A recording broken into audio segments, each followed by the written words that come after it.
Okay.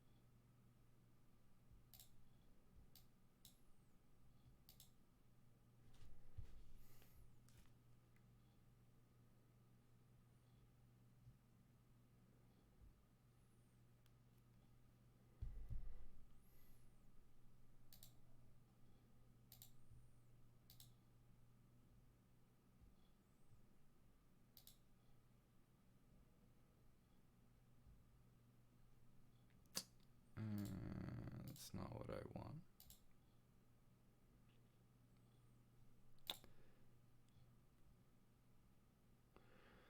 CPU. Yeah. Shouldn't be dropping frames now.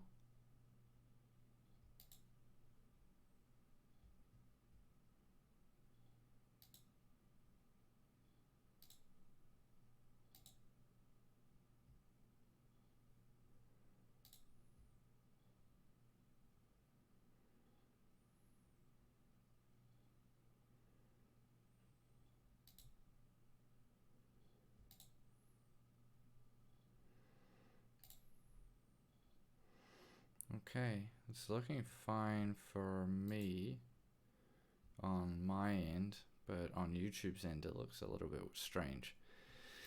So let me know.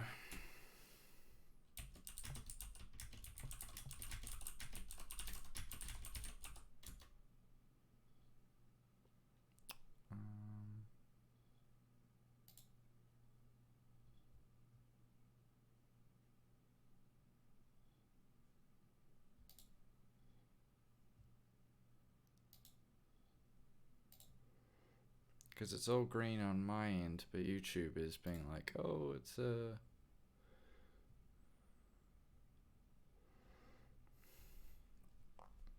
you guys let me know.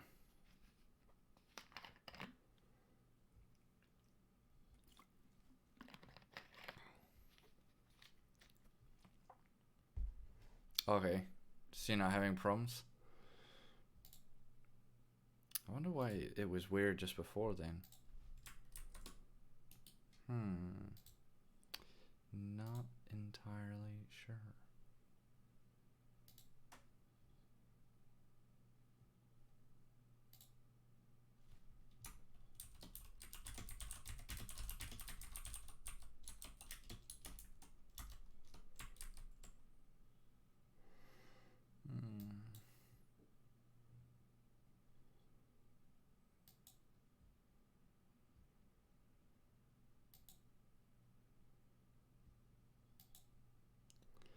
Okay. Yeah, thanks guys. Yeah, it's good to be back. Alrighty, so just let me know if my microphone's fine. Because of the recent Windows 10 updates, as you guys may have noticed with your own systems, the sound settings and stuff all got changed, so I had to go reset everything back up, which is kind of annoying. So I think I've got it pretty much good, yeah. So just let me know if that's okay, if it's too... Label sounds good. Okay, great. Yeah, because I can make adjustments as we go along. Obviously, it's Microsoft and their infinite wisdom. I mean, I don't know. The whole sound, you guys would have noticed it, especially if you switch devices all the time. Captain Planet 1000 NT. Dude, thank you so much, man. Like, you have no idea how much that means to me. Hey, I'll put Titty on my lap, okay? Will that make you happy? Dude, thank you so much. Man, I love you guys so much. Okay.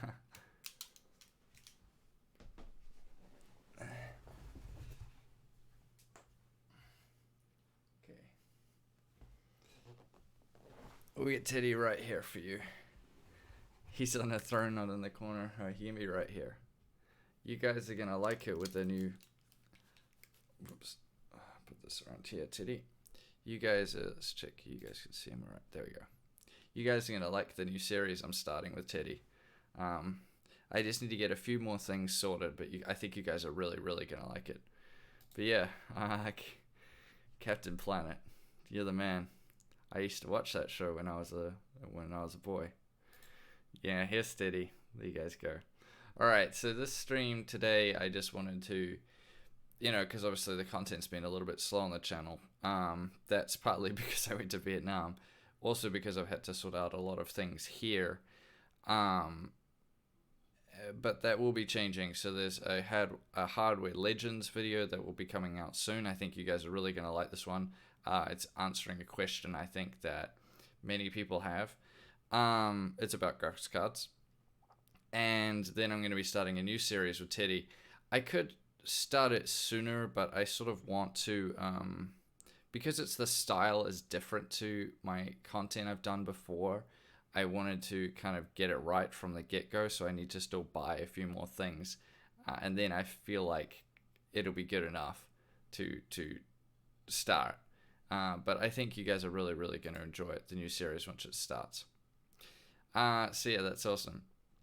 So we'll go through some of the news as well. There's obviously a lot of news I need to catch up on, and different things like that. If you guys have any questions or anything like that as we're going along, whether it's to do with the topic or it's just something else, then yeah, sure, you can just fire them through. Like always, I just want this to be a chat. You guys, we're like just hanging out, talking. If you got questions about things or that, then we can talk about it. But I just put up, so these articles are just from WCCF Tech, and we'll just be going through them. I just put this first one up with Walmart, because I thought it's quite funny. Well, no, maybe that's probably the wrong word to use. Not funny, but it's the latest news. This just came out an hour ago. Walmart is suing Tesla in Solar City. I believe the companies got merged into just Tesla over solar panel fires. Okay, so let's unpack this. Walmart is suing Tesla for a breach of contract arising from years of gross negligence and failure to live up to industry standards by Tesla with respect to solar panels that Tesla designed, installed, and promised to operate and maintain safely on the roofs of hundreds of Walmart stores. Walmart is claiming a total of 7 fires across the country, then had Tesla disconnect or re-energize the panels on the roofs. After the fact, 2 installations still caught fire. So this is not particularly good, I imagine, for Tesla, or Solar City, I should say. So Solar City was purchased by Tesla for $2.6 billion in 2016. Elon's the biggest shareholder in both companies. I think we all know that. So that's just talking about that. Legal proceedings wise. So it looks like, as per the agreement. Oh, okay. So they got 30 days to respond. Tesla responded to an announcement saying many of the allegations are unsubstantiated. The companies then went back and forth the last few weeks, and a suit was officially filed today. Wow. Okay, so this is not particularly good for Tesla or Solar City. Leased solar panels. I mean, yeah, this kind of leads to the wider question that I guess a lot of, maybe you guys, if you're just interested in gaming, are not particularly interested in this product. If you have qualifications such as mine in engineering, then the whole thing about energy is always quite interesting topic to talk about. So yeah, this is an interesting thing going on, and yeah, I just thought it'd be a funny way to start. Well, while people are still coming in, we could just talk about it. Yeah, I'm doing much better. So I try to be, it's sort of funny, like I'm actually quite a private person, which you think is kind of ridiculous with being a YouTuber. I think actually quite a few YouTubers are like that. It's usually people that, not so much in my case, a little bit in my case, but people that were kind of like introverted people that, just started making videos and then they got really popular and they kind of have to adjust to it. So I still kind of am a bit of a private person, but with you guys, I like to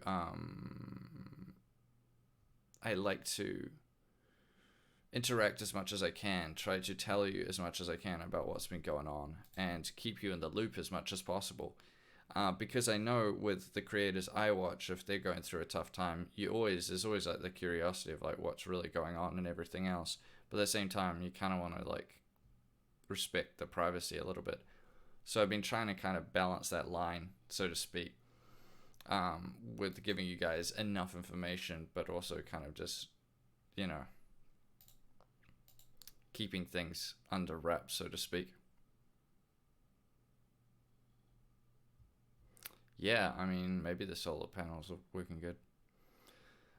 So yeah, it's sort of just been like with anything, when your life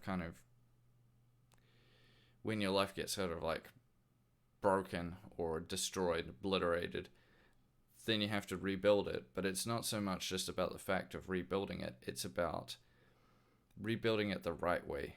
And you want to rebuild your life when you go through something big like that, be it, in my case, a huge breakup or a divorce, or something else happens, or maybe you lose your job and other things, maybe you have health problems, all that.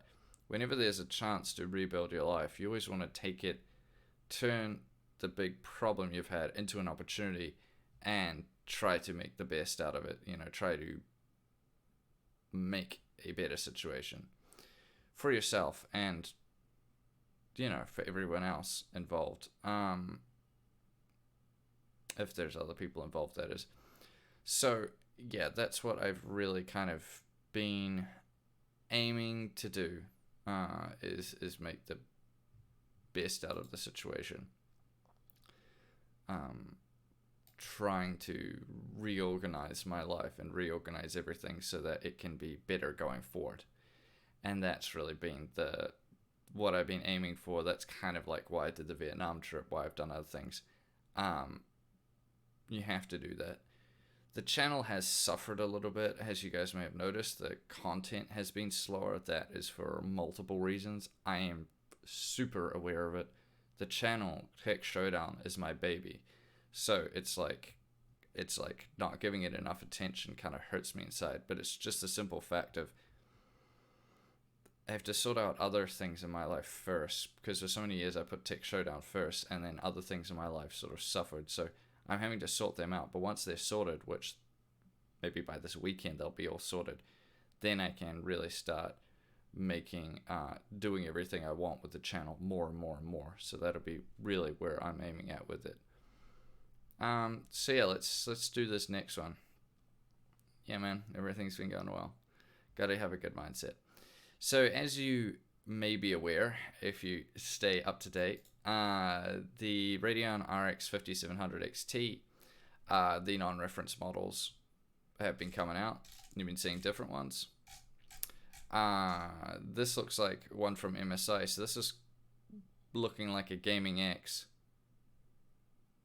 Yeah, this is a Gaming X design, similar to what they've done before, but this looks way fatter. This kind of reminds me of the 1080 Ti Gaming X, because that was quite a fat card.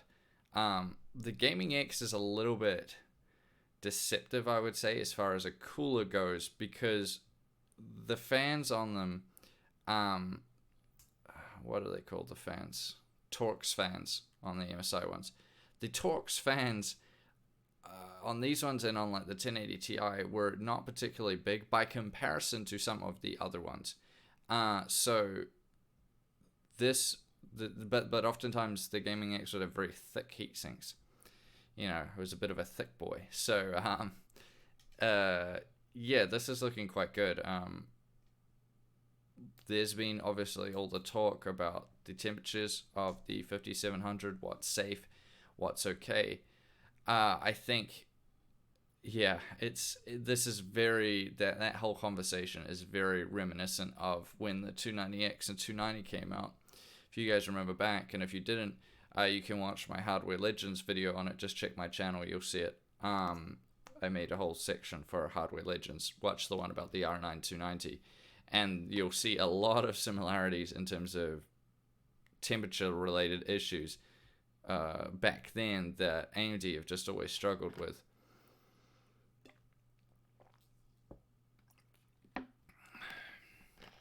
not to say that Nvidia hasn't had the same issues. They certainly have with some of their reference TI cards, like the 980 Ti, 1080 Ti, the reference models, founders, I should say, I guess. They had similar things, but Nvidia kind of always seemed to handle it a lot better. They would, with those cards, they often limited the temperature from the factory. The factory temperature limit would be 82 degrees Celsius. So the cards would reach that temperature and then it would start to throttle. Now, one of the easiest things you could ever do would be just to raise that temperature limit. I believe you could take it up to 91 degrees. And yeah, so if you took it up to 91, then usually it wouldn't actually go up that high. They usually like to sit at like 87, 88 degrees Celsius, and that was fine. But you wouldn't kind of get that same throttling then if you left it at 82. So the performance was always a little bit better. You maybe gain a few FPS if you did that. Depends on how hot your room was or where you lived and things like that. If you lived in a very cold country, it probably wouldn't hit the temperature limit anyway. But if you live somewhere hot like Taiwan or maybe in Texas or something like that, then it might be an issue. So yeah, this is looking pretty good. Fully custom PCB, cooling design, better performance at lower temperatures than the reference variant. Features a blower design cooler. Wow, I'm stunned. So people will oftentimes, AMD is ahead on the CPUs. People will oftentimes, how would I put it? Totally disregard reference coolers because they, like the blower style ones, I mean. And I mean, they can be made by other companies as well. Other companies may, you see them around all the time. I'm not going to name names, but there's certain models of cards that are referent blower style designs made by the add-in board partners, like whoever, Asus for example. So those ones are still blower designs, and people won't say, well, why the hell would you buy them? Because it depends on what you're using it for. So blower style ones are good. A lot of the guys building mini ITX rigs and stuff like that quite like them. That is if they can manage to put them up against a vent or something like that, because it kicks all the hot air out the back, which is nice. So they certainly do have their place. But in a normal rig, maybe most of you guys are running a mid-tower, full tower, whatever it is, and obviously that airflow is not going to be a factor at all, and getting the hot air out doesn't really matter as much, then of course you want to go for a non-reference design. So these are looking okay. Yeah, pretty fat. This looks like an MSI display. Yeah, it is. Yeah, that's pretty thick. So we're seeing a lot of these come out, and I mean, it's going to be good. Metallic backplate, 3 display ports, single HDMI. Okay, so that's pretty standard. It's going to be coming in about $450 US. So you guys have to decide if that's worth it or not. But I'll throw it to you guys. I just want to, hey mate, yeah, I'm doing better. I just want to throw it to you guys now in chat. What so far have you made of the 5700 XT? Has it lived up to your expectations? What do you think? And what do you think? Which of these non-reference designs are you really feeling? Which one do you quite like? I'd like to know what you guys think. Now let's go. We got a bit of Nvidia news. Shall I bring this over so we can do all the Nvidia stuff back to back? So this is a big one. So this is something a lot of people have been talking about right now. Nvidia is reading another TU102 GPU. So this, I'm sorry, this might be the RTX2080Ti Super. Now, before we start this article, I just think this is the funniest thing. The whole Super, I just feel like Nvidia kind of is treating their consumers so badly right now. The Super Series just shouldn't exist in my mind. That's what the Turing GPU should have been straight off the bat. They shouldn't have just released like the 2080 and then released the 2080 Super later on or whatever. It just should have been that higher amount so that it wasn't just a card that was on par with the 1080 Ti just with ray tracing. It really should have been like that from the get-go. The Super naming, I feel like, is just because they couldn't add Ti like they usually do, because of course they already had the 2080 Ti, so they couldn't make another one. So they had to call it the 2080 Super. And then this just makes it so complicated. Like, think about this name. RTX 2080 Ti Super. That is just... it's just getting ridiculous. And I feel like Nvidia as a company kind of treats its consumers like they don't care about them. Like the gaming consumers anyway. Like you and I really get that feeling that they just really don't care that much. This is based on the fact of just the way they've released the cards, the way they're doing it. They're just maximizing profits and they do not care at all as to their maybe loyal customer base. Which is why we see that so many more people, as far as loyalty to a company, which, as you guys know, I'm not really a big fan of that, because these companies, even the ones you think that are more reactive or receptive like AMD, they still, at the end of the day, they still just want to make money. But yeah, it really doesn't feel good to me, the way they're doing this. So I don't know, maybe it's just me. I'll throw it to you guys. I mean, what do you think? Do you think Nvidia's... I mean, the whole thing is, as well, as they have the 16 series as well, and I just think that's just so confusing. They're just doing so many confusing things. There's just a lot of confusing things. I don't get it. Yeah, I just don't get it. I really don't. Anyway, let's carry on. So, Nvidia so far has released 3 GeForce RTX Super Series graphics cards, but one possibly could be making the market soon. On Ada64, a mysterious graphics card under the GeForce RTX branding has been added to the later beta release, suggesting there's another high-end graphics card on the way. I always wonder how these people find this stuff. Like, I'm always stunned.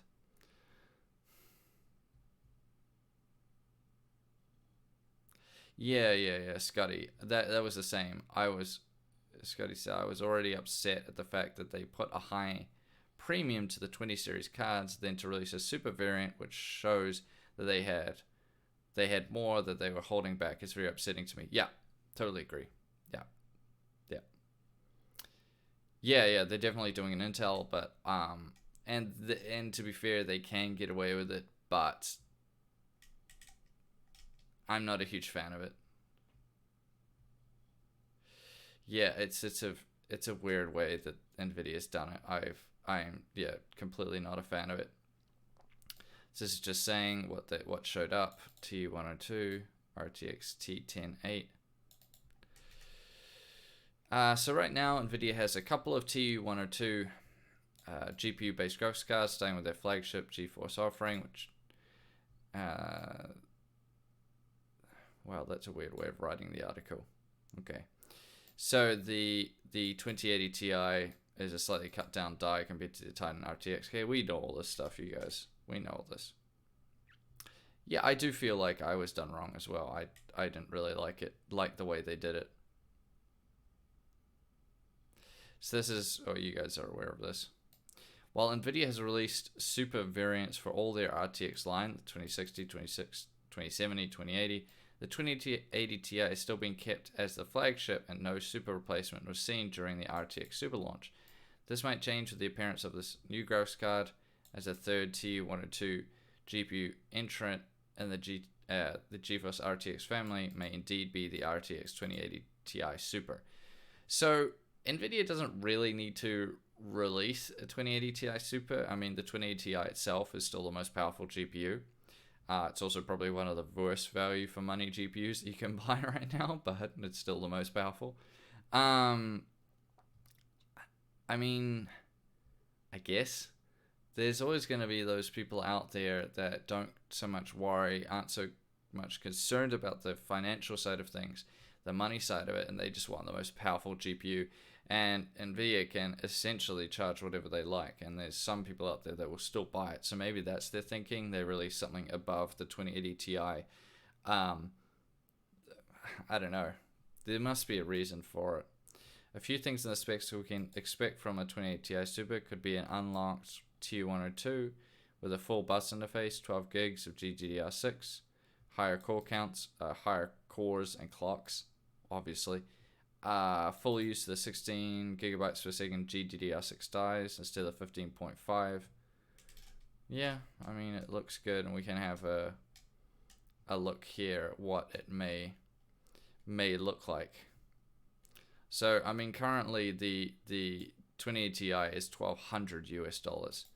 Now that is an absolute ton of money, and very much outside of what, I mean, that's for the founders, to be fair, but that's very much outside of what most people can afford. So I'm not sure what they're doing with this. Yeah, I mean, I feel like the whole Super launch was, it just really shouldn't. This is just what it should have been. It shouldn't be the RTX 2080 Super. This just should have been. It should have come with this amount of cores from the get-go. You know, it really just, and the faster memory. I don't know. I'm really, really disappointed in Nvidia.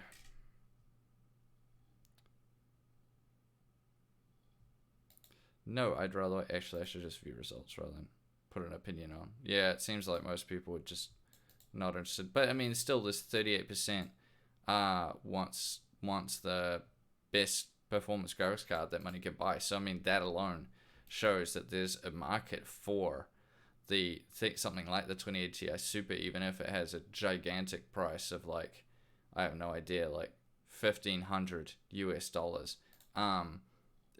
There will still be people that will be buying it.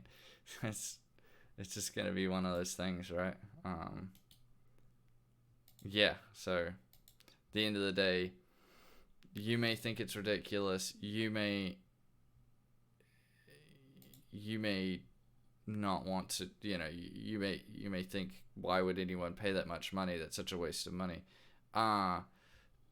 True, but at the end of the day, there's always going to be people that are going to do that, and that's just the reality of it, really. I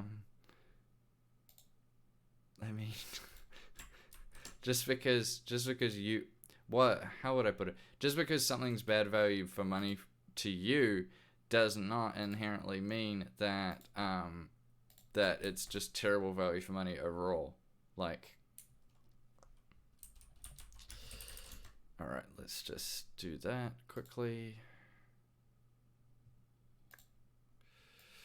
Thank Wendell for retweeting my live thing. Hey, Brian's in here. Hey, Brian. Good to see you.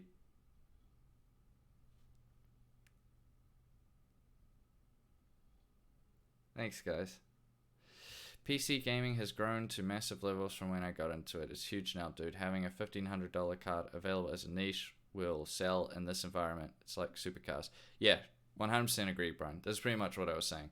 Yeah, it's been crazy. When I built my first computer 14 years ago, PC gaming was, it's 14 years ago, so that's what, 2005. PC gaming was getting pretty popular back then. Building your own PC, building your own gaming PC was somewhat popular. That's when, wait, did I build it then, or was it earlier when I built my first one? No, that would have been around 2005 is when I got into it. Yeah, so it's gone crazy since then. Like, the market is so much bigger now than it was. and people are just willing to just spend so much more money on building better and better rigs. So yeah, it's crazy. The other week I went past a pub I used to go to when I was 18. It was packed back then. The pub was literally empty when I walked past. Damn, times have changed. Yeah, so it's crazy to think back on now, and when I've done some of the Hardware Legends episodes, looking back at the pricing, even when you adjust it for inflation, it's crazy to think the difference in how much people are paying now, even when you adjust it for inflation.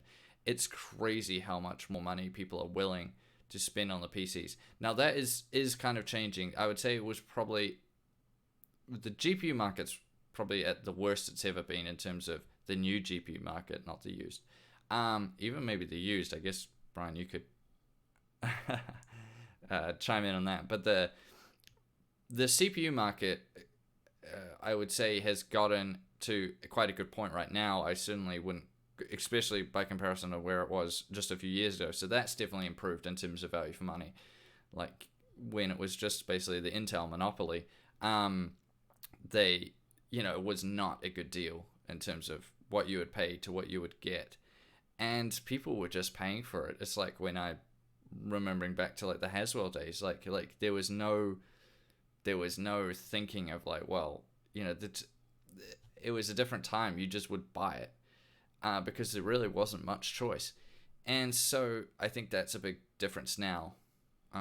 The CPU market is very, very good in terms of value for money because of what AMD's done. However, the GPU market has gone completely the other way. So if you're going to build a PC right now, it's not a good time. Yeah, back then, so my first graphics card I ever bought was the 8800 GT, I believe. 8800 GT, that's right. Oh, that's not bad, yeah. 462, yeah, that's not bad. Yeah, so the GPU market, I mean, kind of just overall, there's still going to be decent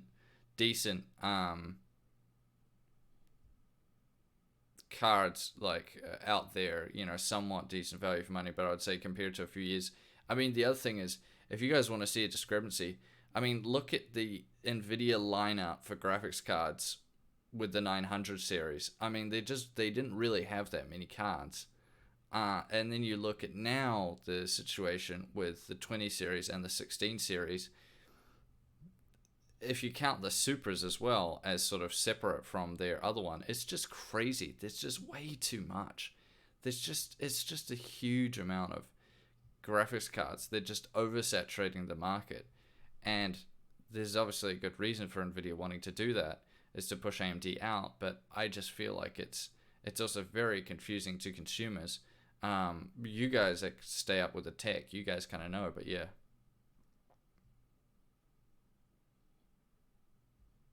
Yeah, there's certainly some loud ones. I still think the loudest graphics card ever released would be, I mean, the reference 290X is pretty bad. Same with the reference, as you would know, Brian, the reference 7970, when that came out, that thing was pretty loud. All of them were, vacuum cleaners. And they ran so hot. Yeah, the mid-range cards aren't too bad. The high end's got out of control. But if you think a few years ago, you got really good deal. I mean, think like, if that would kind of be a cool video to do, actually, to kind of like go back and think at the time for what you got, which graphics card is probably the best value for money GPU that has ever been released in terms of how much it cost and its performance at that time relative to its competition, whether it was competition within its own family of cards or the other companies. So from memory for me, whew, it must, I mean, obviously the R9 comes to mind. That was a very, very good value for money graphics card. At the time, people were paying, you know, like it caused a lot of problems for Nvidia, that's for sure. That was a very good graphics card. It was very loud, it was very hot, but it gave you good performance and it was cheap.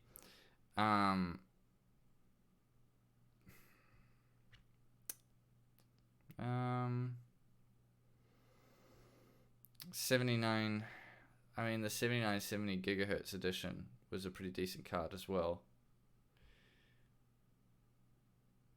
Yeah, it's all relative. Yeah, so it's kind of like that.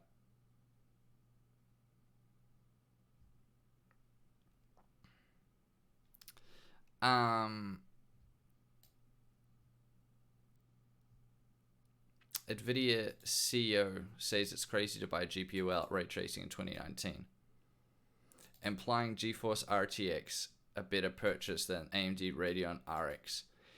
Now this has to be one of the most obvious headlines I've ever seen in my entire life. Did you think Jensen would come out and say, don't buy a GPU without ray tracing, considering how hard Nvidia is pushing it?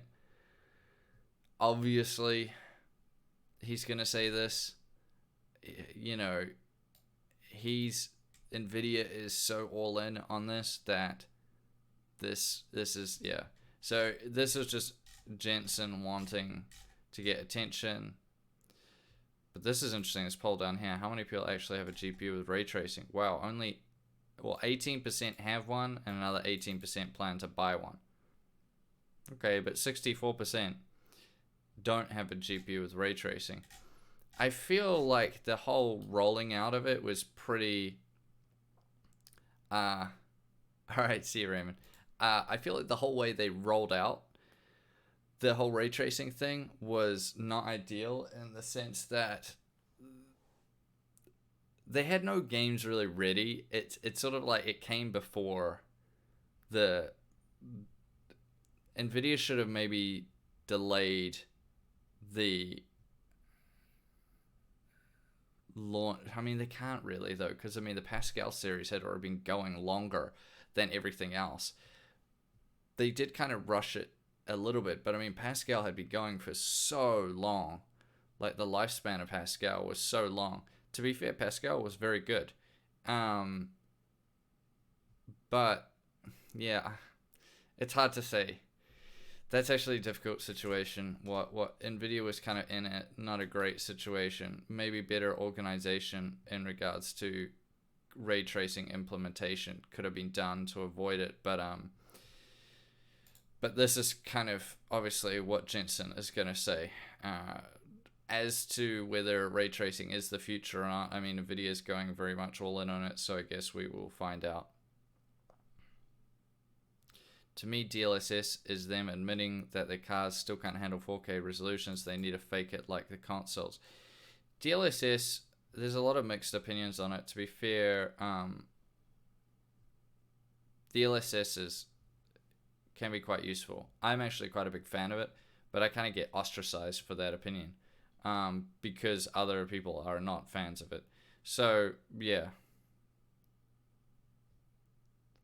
I have not heard that, Scotty. Wasn't it a person from Nvidia who said that ray tracing won't really be here for most stuff till 2023? If that's going to be the case, then yikes. Yeah, sure. I mean, Brian's always welcome to go on here. I'm always keen to go on his stream. There's a little bit of a discrepancy now because I'm in Taiwan and he's in Australia, but that the time difference isn't actually too bad. So yeah, we definitely could at some point. Yeah, I always enjoyed doing the streams with Brian. That was always quite fun. All right, now our last bit of Nvidia news, and we'll move on to some AMD stuff. Move this one over actually. Move this down. Yeah. So.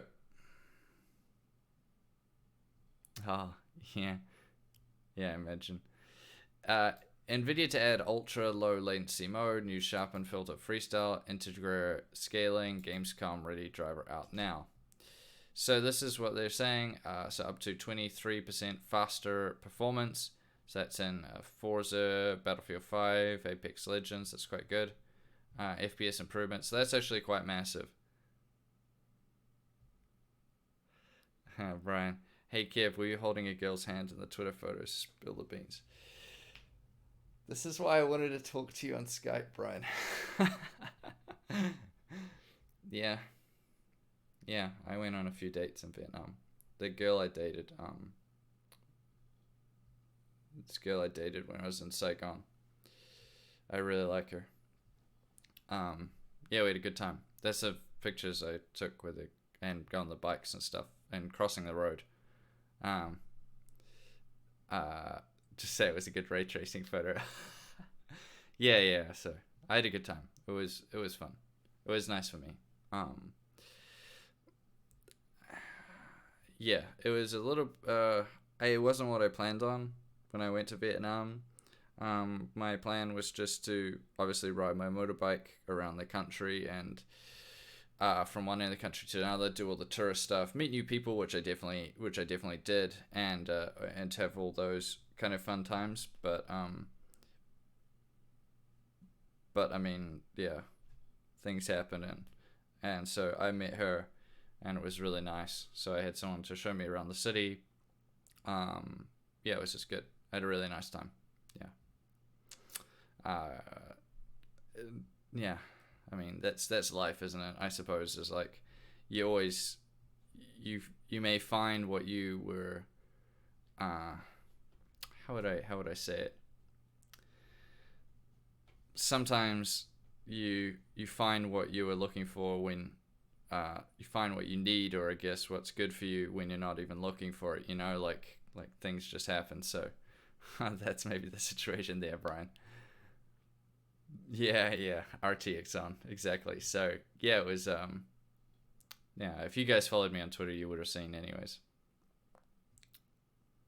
Yeah, exactly. That's what I'm trying to say. Yeah, I found what I was looking for where I least expected it. It's not that I didn't expect anything. It's more like when I went to Vietnam, there was no, how do I put it? That just wasn't a concern of mine. Mine was just riding my bike, doing touristy things, seeing the country, having an adventure. That was my main priority. Being by myself, having an adventure, being independent, having fun. Anything like that to do with girls was just not on my mind at all. I wanted to make friends, like, and hang out with people. Obviously, I like being around people, but you know, you meet people and things like that, and one thing turns to another, and you know, so it was good. Yeah, I had a lot of fun there. So yeah, I've got a lot of things to consider now. So yeah, let's get back to the Nvidia news. I'll tell you more, Brian, another time we catch up on Skype. I'll go into more detail. So yeah, Apex, most attractive self. Yeah, man. Yeah. Yes, Scotty, you nailed it. Yeah. Melvin, if you don't mind me asking, how much did it cost to rent the motorcycle for that trip? So my bike, the XR is probably one of the more expensive ones. Not the most expensive, I shouldn't say that, but definitely a bit more expensive than the other bikes. I rented mine through a company called Dragon. There's another one called TJIT, and in total for a 3-week rental, because my trip was a bit longer than 3 weeks, but when I was in Hanoi at the start, I went to Ha Long Bay and stuff like that, so I didn't need the bike then. So I kind of did all my touristy stuff around Hanoi without the bike, and then I sort of took my bike from there when I wanted to go everywhere else.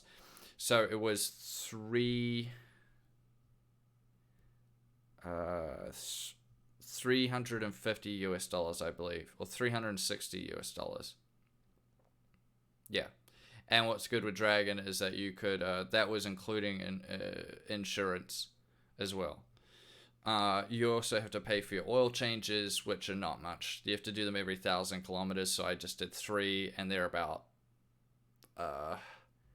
like $6, $5 or $6, and then your fuel as well. So with oil changes, think 370 US maybe, and fuel there is really cheap.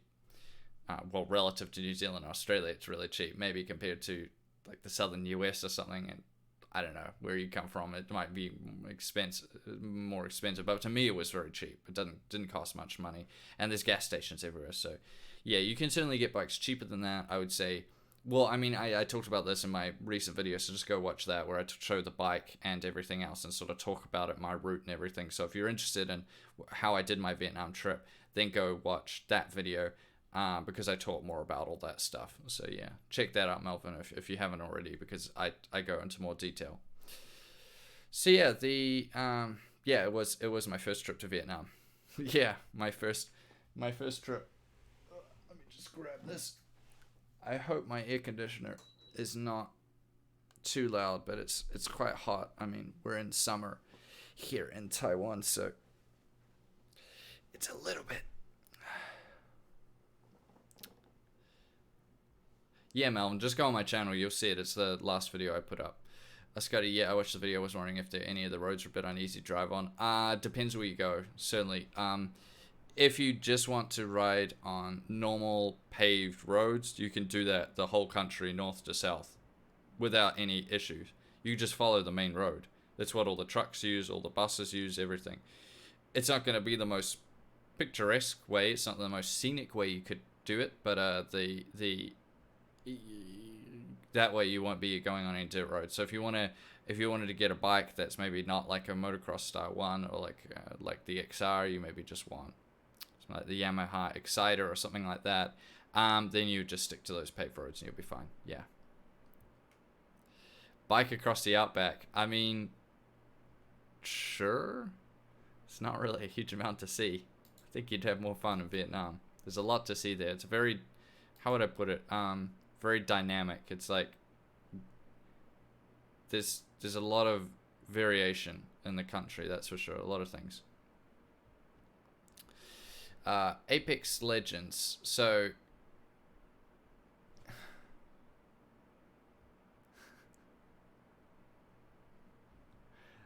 so this has gone up, the performance.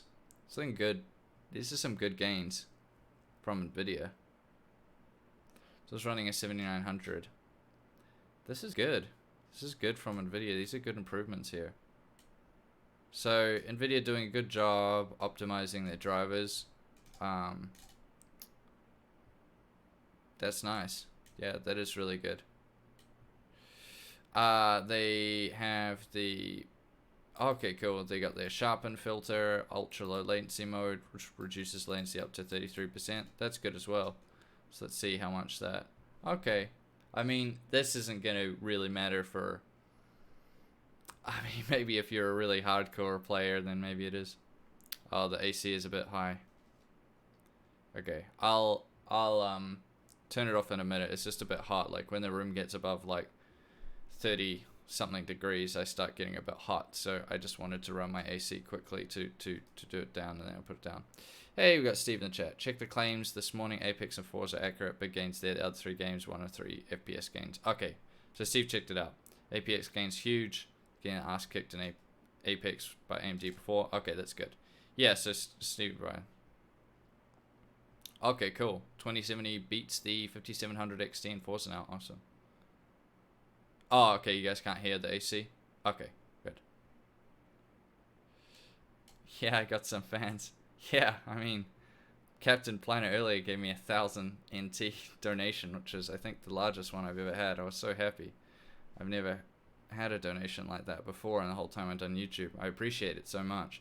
You guys helping me out. I mean, it helps me so much more than you can ever imagine right now when I'm trying to rebuild my life. Yeah, it's really good. I appreciate it so much. You have no idea. And I want to show you guys my appreciation with starting this new series, but I just got to sort out a few more things first in my life, and then we'll be onto it. That'll be my focus, but I got to make sure I'm, survival comes first, and then getting the channel re-going comes second. I think you guys can understand that. Nice Yes Man and the Benchmark King. Yeah.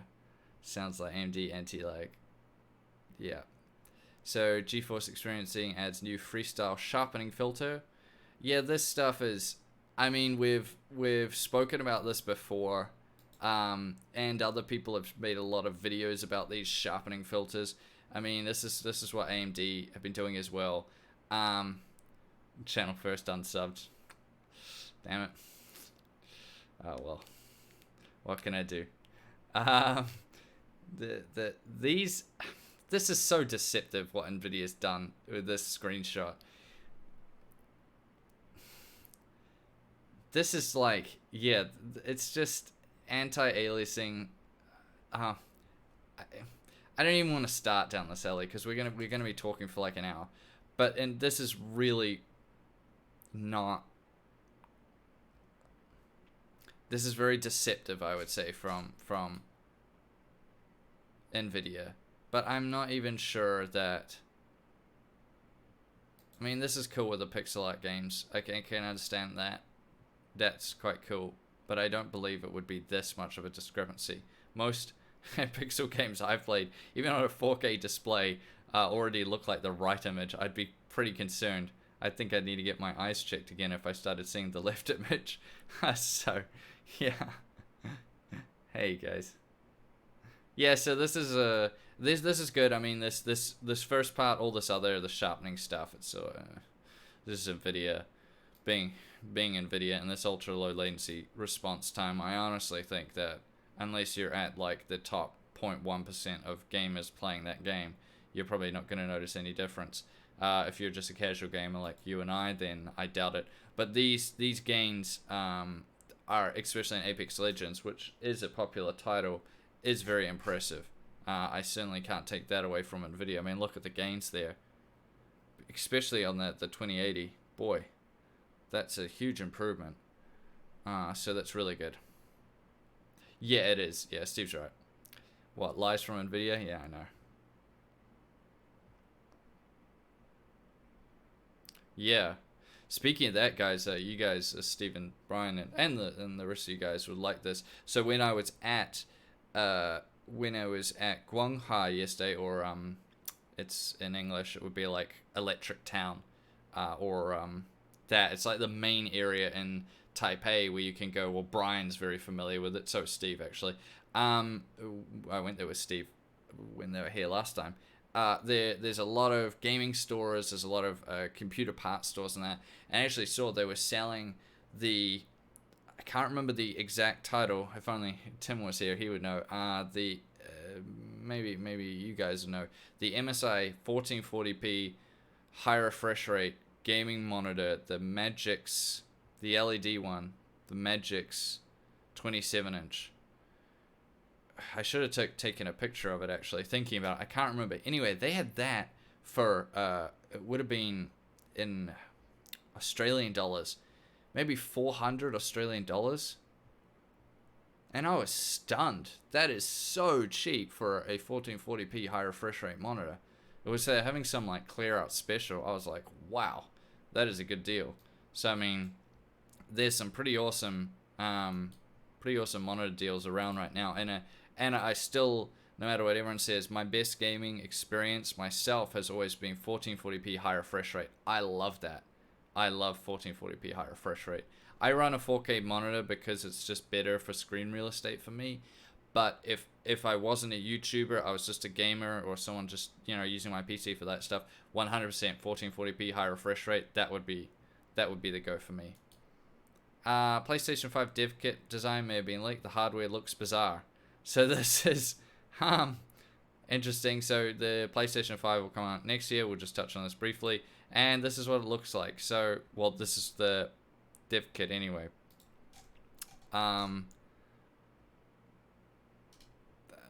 Yeah, so make of that whatever you will, but it looks weird.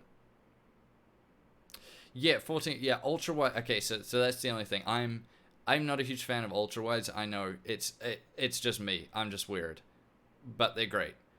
So yeah, there's yeah. You guys should always listen. Like Tim's very good at the monitor reviews. So is Brian as well. I like to think I'm decent at them too. So yeah, definitely check out our channel. So you look up a monitor before you buy anything. Yeah, head on, search up the monitor. If you see a video from, you know, Tim or Brian or myself, then check that out, see what the opinion is, and then go buy it. So let's talk about this. So AMD, and we'll get into some AMD news. So AMD 3rd Gen Ryzen Threadripper Shark's Tooth with 32 Zen 2 cores possibly spotted in Geekbench, up to 35% faster than the Threadripper 2990 WX, the workstation one there. That is crazy powerful. Okay, so that's an absolutely almighty score there in Geekbench. 93,000. And the multi-score, I'll turn off my AC now. Sorry guys, I forgot I left it on. So yeah, coming up to 94,000. Oh boy. Base frequency of 3.6. Okay. Yeah, so this is going to be an absolute beast. I know most of you guys are probably not so much interested in the Threadrippers because they are productivity users and things like that. Most of you guys are gamers, usually. But it's still good to see these HEDT processors. It's still impressive to see what they can do, even if you're not someone who's going to buy one. And as I told you guys previously, for all my personal rigs going forward, I will not be running an HEDT personal rig. That was basically for two reasons. First was that the HEDT rigs generally are more complicated, which means, in my experience anyway, generally they have more problems. And second of all, I always wanted to have a rig that ASMR AC is nice. Okay.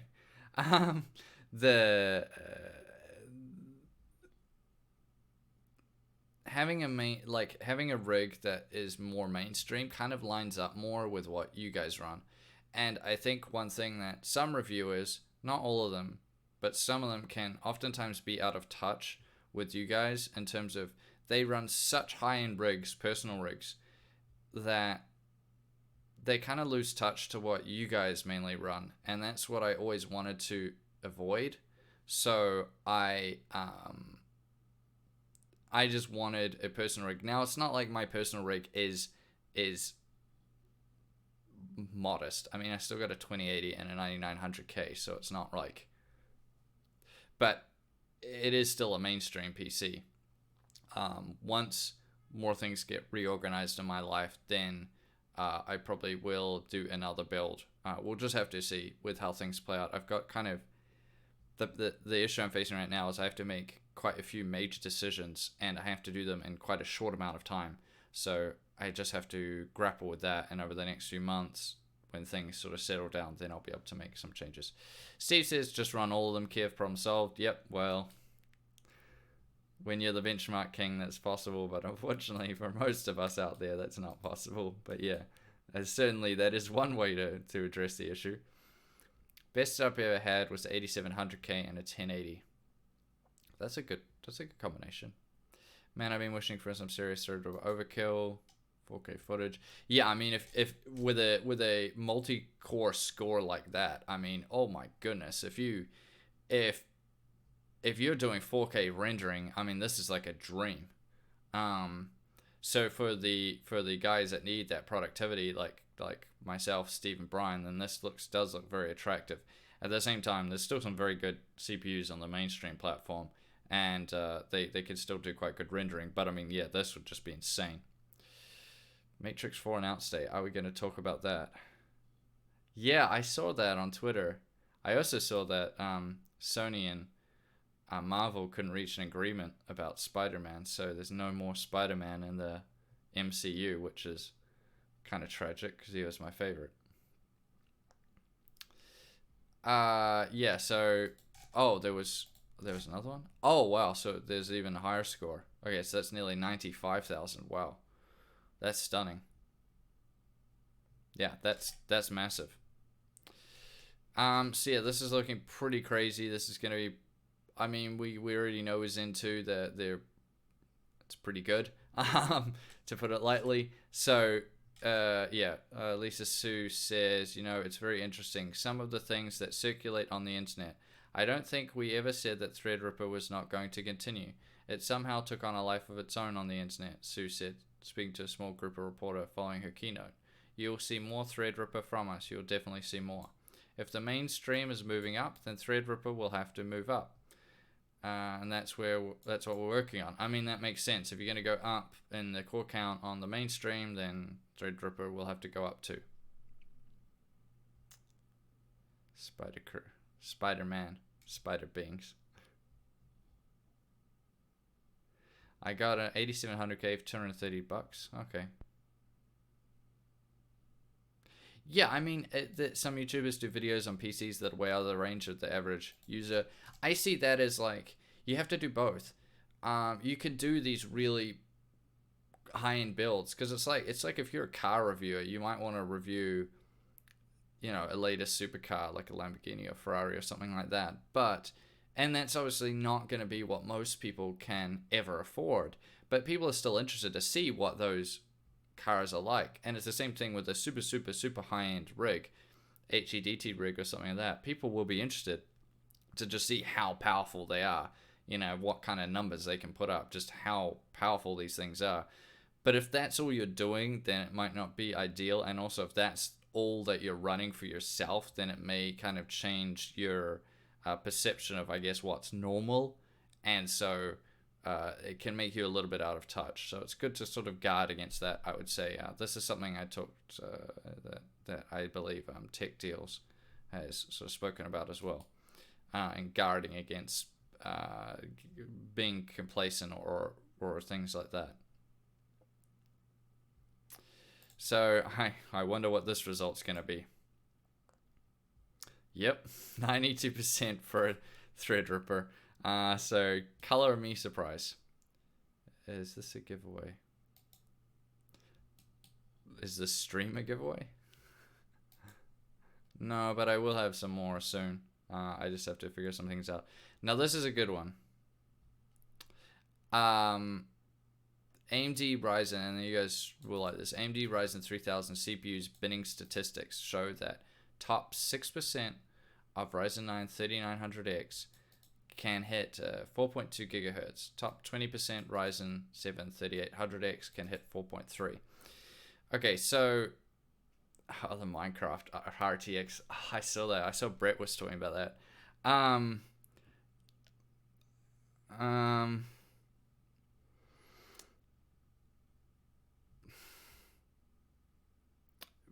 Let's just see what happens with it.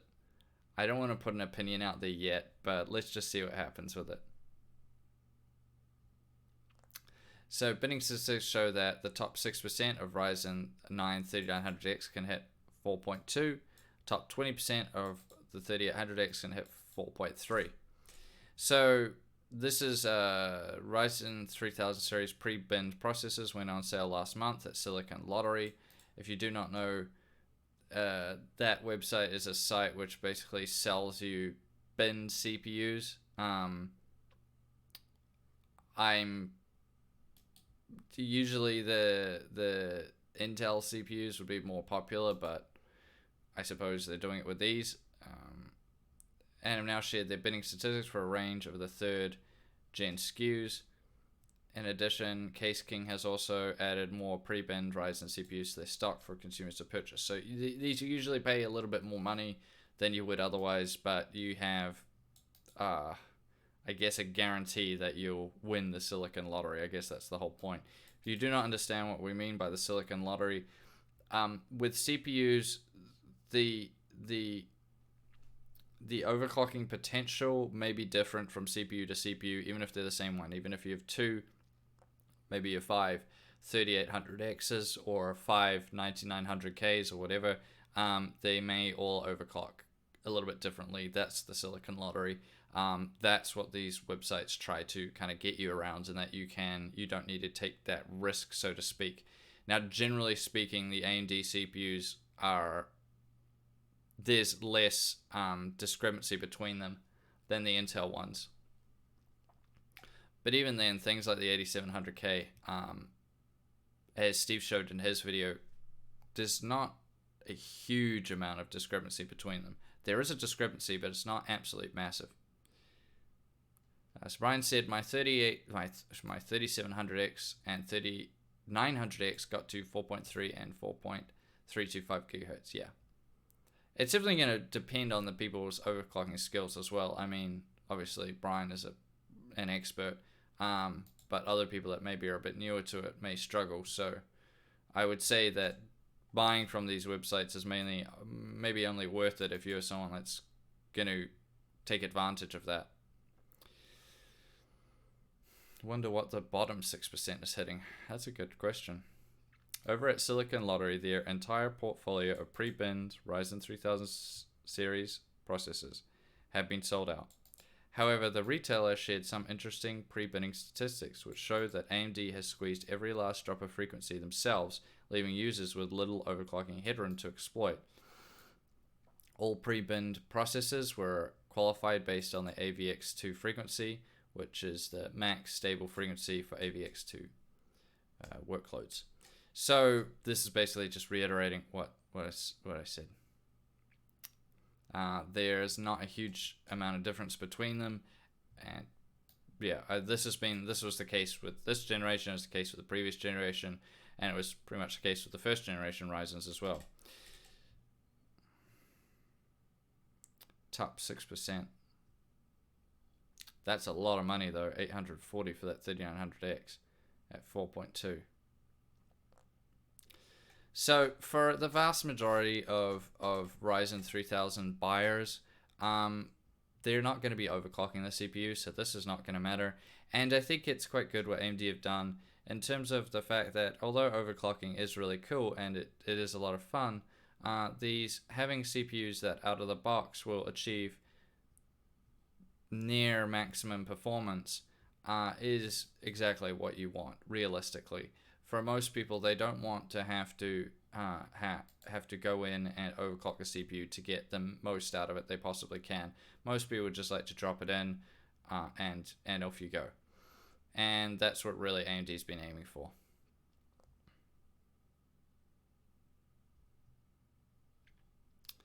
The value proposition for ray tracing is worth plus $100 for the same performance for me.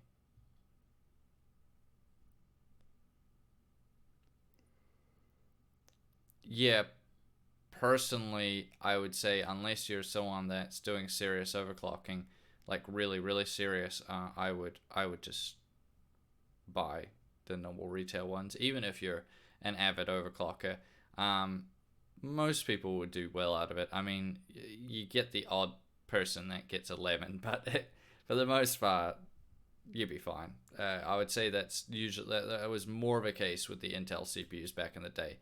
With these modern, even the modern, like things like the 9900K, they're pushed pretty hard right out of the box. Like the 9900K, for example, you could just, if you put a very good cooler with it, I would just turn multi-core enhancement on. Just MCE, turn that on, enable it, and then that will mean the 9900K will hold 5 gigahertz on all 8 cores at all times. It's going to chug a bit of power, and they get hot when you do that, so make sure you have a good cooler with them. But once you do that, I would say that's definitely the way to go. I would say there's not really much point in overclocking a 9900K for the most part. Most people, I would say, either just leave them at stock, which is what I just run mine at stock and it's fine, or turn multi-core enhancement on if you've got a good cooler with it and you don't mind it using a bit more power, and then you'll have 5 gigahertz all the time on all 8 cores, and yeah, it'll go pretty hard. It's going to cost a bit of money though. You know, obviously you have to buy the CPU and you have to, yeah. So 86% of people say they'll just try their luck with a regular purchase, and this is what I would expect from most people. Yes, pre-tested processors guarantee the max OC. Yeah. Sure. That's 14%. So there's gonna be a small amount of people that will want to do that. Yeah. Just get a snowman. What is that? Am I like missing something?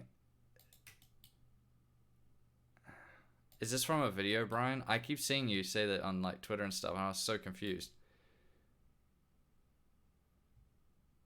Get a snowman. Is that a cooler? Heatsink the snowman. Oh, okay. Sorry, I'm still trying to. Hey, thanks, Noodle. I've been trying to catch up on everyone's videos. I'll make sure I check it out, Brian. Snowman CPU cooler. Gotcha. I'll watch it as soon as the stream's done.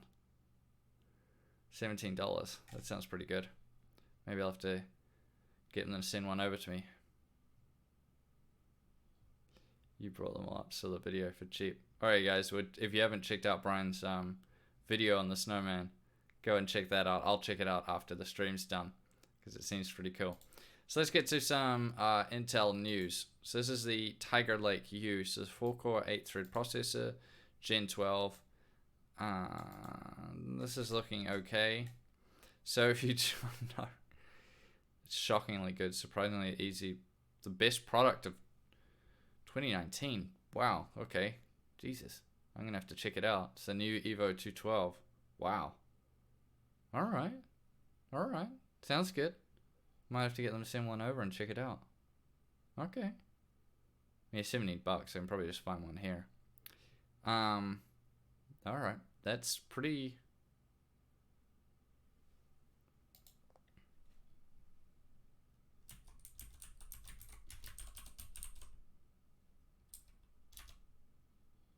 Let me just take a look at it. I don't want to play Brian's video on my stream, not because I know Brian won't care, but you guys should go and watch it on his channel anyway. But YouTube might think I'm doing something naughty. I believe this is the one you guys are talking about, isn't it? Order one on stream. Yep. Nothing quite like doxing yourself, eh, Brian? This is my address right on the stream. Okay, so if this is the correct one, well, this is 14 US, which I guess is, I guess you were speaking Aussie dollars. Yeah, I could, I suppose.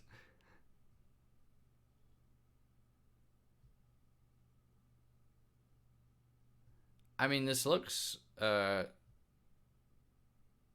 decent. I mean, that's what, 4 heat pipes? Pretty good out of $14 cooler. $3. This is, I just clicked the first link that came up. This is AliExpress, so got to include. U12A. I'd imagine the U12A would be a little bit more expensive than this guy. Yeah. I think if I watch Brian's video during the stream, plus I mean, it's better if you guys go over and watch it, because they get some more views than just us all watching it together. So, snowman. Yeah, I mean, it seems pretty popular. Oh, here's some reviews.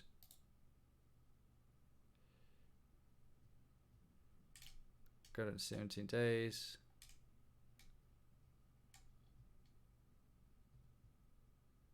What the hell is with some of these reviews? Okay, whatever. Oh well, looks like a good little cooler there.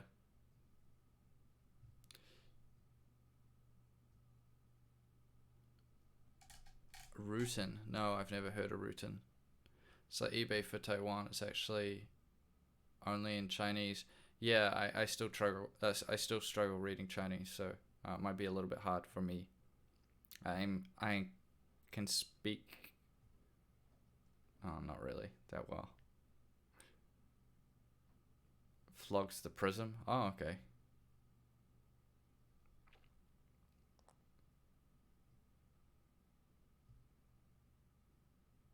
Wonder how it does against the T4.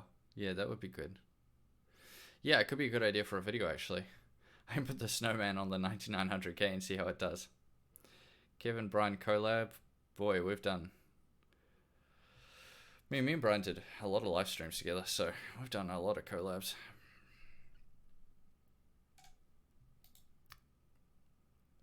So yeah, this Intel Tiger Lake. So we're just talking about this. So, I mean, as you guys know, Intel's still pushing the 14 nanometer. By this point, it's 10 nanometer is so far behind. Yeah. Anyway, they're making progress. Apparently. So Intel's Tiger Lake family was officially announced during the 2019 investor meeting. Intel showed that Tiger Lake CPUs would bring forth a new CPU core architecture known as Willow Cove. The Willow Cove cores would be designed using a refined 10 nanometer process node and offer architectural improvements such as feature cache redesigns, transistor optimizations, and enhanced security to deliver much better performance and clocks than Ice Lake. So this is looking good. Yeah, you guys definitely don't want to count them out. Yeah, Brian, yeah. As you guys know, I'm always keen to collab with anyone. Brian, Jared, Steve, whoever. It's always fun. Yeah, the Mega Mix. We just ran out of time to do it with Steve. It was supposed to be Steve, myself, and Jared, but we ran out of time. Yeah, those live streams are fun. Yeah, we just ran out of time, Scotty. That's all it was. Steve had some important meetings to go to and other things like that. So obviously that took precedent. Like these were pretty important meetings he had, so we couldn't do it. But he, yeah, we definitely want to do it. We'll definitely do it next year. Maybe if I head back to New Zealand this year, I might stop over in Melbourne quickly on my way home, and I might catch up with Steve and Tim there, and we might do do something funny in Australia together, like a live stream with the three of us again. We'll just have to see how things go. I just got to see how I got other things to do. I got other things to sort out first. So let's have a look at this. So we have Ice Lake here, so the new CPU core architecture, a Gen 11 graphics engine, Thunderbolt 3, Wi-Fi 6. But you know, Wi-Fi 6. If you're not aware of it, definitely look that up. That's going to be good for a lot of people. We have Lakefield, and then we have Tiger Lake. Now, Tiger Lake, I believe, is only for the mobile market, which is good. Okay, so they're going to be 15 to 28 watts. Both processors are quad cores, 1.2 gigahertz on the base, 3.6 on the boost. You may think that's a little bit low, but obviously these are low power parts made for the mobile market, the laptop market, and I think this would be quite good.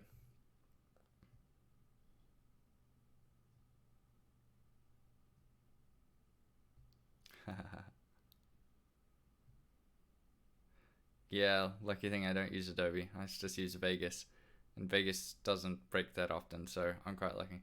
I didn't get sick from drinking that stuff. Tim did though. Yeah, he got pretty sick. If you go on my channel and look at my Megamix highlight video, I included a sort of updated clip from there, talking, and Steve was telling me about Tim's sickness.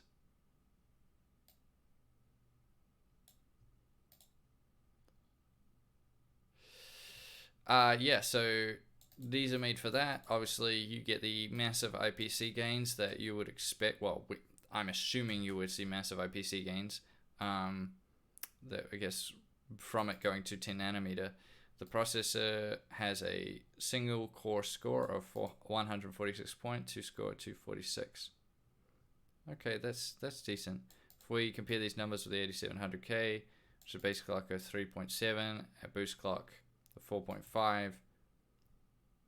Yeah, so I mean it's it's doing okay. Comparing to the 8700K, it is ahead at much lower clock speeds. So that's obviously a big IPC gain then for these Tiger Lake CPUs, and this is exactly what the problem is. I mean, it's better than nothing. If Intel's, at least if they get to 10 nanometer on their laptops, that's good. But obviously for us, we're more interested in the desktop parts. Yeah, so hopefully this is, and that is also comparing a quad core to a 6 core as well. So that's kind of interesting. So we can see that these scores here. So remember, this is a 4 core, 8 thread, and this is an early sample, and you can see the comparisons here to the different scores. So it's putting out pretty decent numbers. Obviously the 9900K is still an absolute beast. But if we just look at the single core, that's sort of the most important one we need to look at here. That's looking pretty good. The fact that it's coming out ahead of the 8700K while having vastly lower clock speeds, almost a gigahertz less, that's impressive. I've said this to you guys so many times. We can beat up on Intel for taking 10 billion years to get to 10 nanometer, and you certainly should.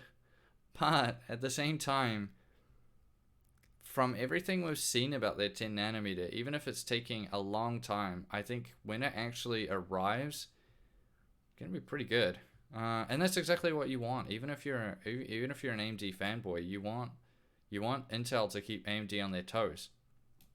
That way it keeps AMD competing and innovating, and not getting lazy themselves by getting too far ahead. So yeah, this is looking pretty good. On the GPU side, the Intel Tiger Lake U CPUs would feature the Gen 12 or XE GPU architecture. This is the XE architecture. If you do not know, you probably do know, is the architecture that will power their desktop GPUs when they come out next year. So yeah, that's going to have an onboard version of what you will most likely get on their discrete GPUs. These Gen 12 graphics, we went over that in a separate video a while back, and it's looking pretty good. So yeah, and that's just about the onboard graphics, but you guys don't care about that, so we can move on. Now, this is more Intel news. So the i9-10000 HEDT Core X processors confirmed by ASUS, up to 48 PCIe Gen 3 lanes, ROG Rampage Encore X299 powerhouse. So yesterday ASUS announced their latest X299 refresh motherboards, which is designed for the next generation Intel Core 1000X series processors. The Core 10000 series line is the successor to the 9000 HEDT built for the LGA 2066 socket. These are looking, so let's have a look at this motherboard and then we'll read the article a bit more. So that is looking pretty serious. Let's be honest. Those look pretty good. Looks really nice actually. So still going to be on X299. That's nice for a lot of people out there. Yeah. I don't want... What are you guys talking on?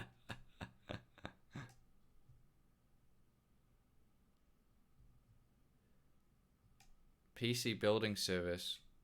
Do you mean like me building you guys PCs? It's difficult for me to give away whole PCs. I did that once before, but I can only do it in collaboration with a bigger channel. I'm not big enough to do it by myself. So last time I did it with Steve and Playtech. But yeah, if you're meaning just building PCs for you guys to buy, kind of like what Brian does, then sure, I could do something like that. Pretty good at building computers by now, obviously. But to be perfectly honest, I mean, if you guys follow any of the guides now, you can probably do a decent job by yourself. And I think it's quite good to build a PC by yourself. It's quite a satisfying thing. But yeah, if anyone ever really wanted me to, sure, I suppose. I've certainly done it for my friends a few times. So yeah, So this is just talking about it. So during Gamescom, Asus announced their refreshed X299 motherboards for Intel's Core X processors. These motherboards include the newly designed ROG Rampage 6 Extreme Encore, the ROG Strix X299E Gaming 2, and the Prime X299A2. So I tested the Prime X299A when it first came out, I believe. Did I? I can't remember. That'll be this one, right? Yeah, the white one. I suppose silver is the other thing. Yeah, these are kind of like their more value orientated ones, I guess you would say, whereas the Strix and others are obviously. But I mean, if it's X299 and you're saying it's value for money, keep that in mind. It's very relative to the platform you are talking about. So this is looking okay. Let's look at some of these things. So the Intel HEDT processors. So this is giving you a good idea on the lineup as it stood. So most of you guys should be able to remember back. I know Brian definitely will be able to remember back to Sandy Bridge E was popular. You had the 3960X, which was a 6-core. That was on X79. It's the upgrade from the X58. Well, obviously Brian's very familiar with the X58. So yeah, so we stayed on X79 for 2 generations. That was for Sandy Bridge E, Ivy Bridge E. Obviously you had the die shrink down to 22 nanometer with Ivy Bridge, but we still stayed on 6 cores. Then we went to X99 with Haswell E. You had the 5960X, which was the 8-core. This changed, so you went to this was LGA 2011. We went to the 2011-3, and that stuck for the next generation Broadwell E. So you had the top one being a 10-core, which was the 6950X, which was quite an expensive CPU, as you can see, with the pricing jump up. The launch price for this is talking about the flagship CPU there, so you can see quite the uplift there, up to 1700 US for the 6950X. As you guys may remember, I ran the 6900K. That was a good CPU on the X99 platform, but X99 was, for me, I was always having problems, and it was an absolute mess when it first came out with a Haswell E. Oh boy, I remember that. That was sort of when my channel was first starting. Oh boy, that was quite the mess. Then obviously there was the change to X299. Now that started all the way back with Skylake X, if you do not know. So that was in 2017. So we've been on X299 for quite some time now. And the 7980XE being the big boy, huge price point, but it did give you 18 cores. And then we've kind of gone from there, and you guys should be aware of what we're on now. But yeah, so Cascade Lake X, X299 still. We don't have a huge amount of information right now, but yeah, we'll be staying on LGA 2066. We'll be staying on X299. Is X299 getting too old now? I do not think so. It's a very good platform, and I think for those who, I think it's better definitely for those who are looking to upgrade.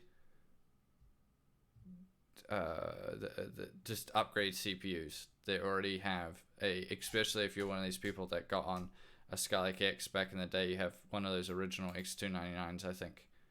Definitely you could upgrade now to, when they come out, the Cascade Lake X, and I think those would be quite good. So for those people out there, then it might be quite a good thing. And did they have any polls? No, they didn't have a poll for this one, so they just had the Prime. So there's another picture of that there. So yeah, guys, we've been going for about an hour and a half now, so we'll start to wrap things up a little bit. If you got any questions, anything you need, fire them off in the chat. We can talk about it together. 6 cores enough for an RTX 2080 Ti at 4K. I mean, depends on the 6-core, yeah. It's an 8700K. The thing is, that's kind of irrelevant. If you're gaming at 4K, CPU doesn't actually really matter that much. Not as much as you guys might think. it's kind of the weirdest catch-22. As you go up through the resolution, CPU matters less and less and less, and GPU matters more and more and more. So if 4K gaming, while it's still important, and it's important for just other things as well, to have a decent CPU, it's much, much more important to have a very, very good GPU. And that's sort of the reverse. For 1080p gamers, obviously you want good of both, but having a good CPU is actually more important. So yeah, I would say the fact that you have a 2080 Ti, that's the most important thing for gaming at 4K. So yeah, if you got yourself a 3600X or something like that, that would just be fine. 3600X. Yeah, that'd be great. That'd be good. That'd be more than enough power. So this one's the Gaming 2. You can have a quick look at that. Looks quite snappy. Now, these things are going to cost a fortune, by the way, so I keep that in mind. They're going to be very expensive. These are not going to be cheap motherboards. But if you're going to the HEDT platform, then you're not going for value for money, that's for sure. If you want value for money, you stay on the mainstream. And this thing is going to cost a fortune. Judging by that motherboard, oh boy, there's a lot going on there. That I/O looks magnificent as well. Jesus, that's a lot. What is that? Let's have a look. USB. Wow. That's a really good, yeah. The I/O is awesome on that. How do you think of yourself, Kiev?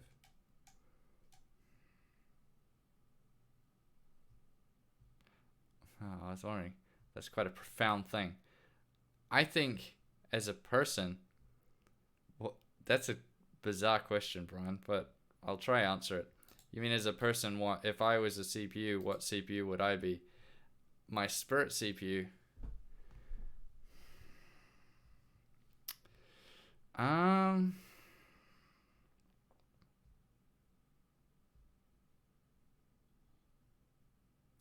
I would say I'm like a 30. I don't think I'm a dual core. I think I'm a bit more than that. I'd say like I'm like the 3600, the Ryzen 3600. I'm a good all-rounder, and I'm quite good value as a person. You kind of get a lot of person for I don't know. It's like pay for me. I feel like I'm quite a well-rounded person. I think that's a good part. And I'm accessible to a lot of people. Put it that way. I try to keep a lot of friends. I try to be nice to everyone, and so everyone. I like to think a lot of people really like me. A lot of people. I'm quite a likable person. Like the 3600 is quite a likable CPU. You know, a lot of people like it.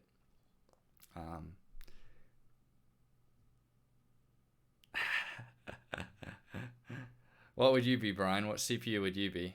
You're quite a busy guy. You get a lot done. Maybe you're like a you're always busy. You're always on the grind. Always doing great things. So maybe you're like a 9900K or something. Yeah, 7980XE. Yep, 18 cores overclock. Always going hard. Bought second hand, sure. Best bang for your buck. Okay, Matthew, if I ever become a prostitute, that can be my motto. That's like the saddest thing I think I've ever said in my whole life.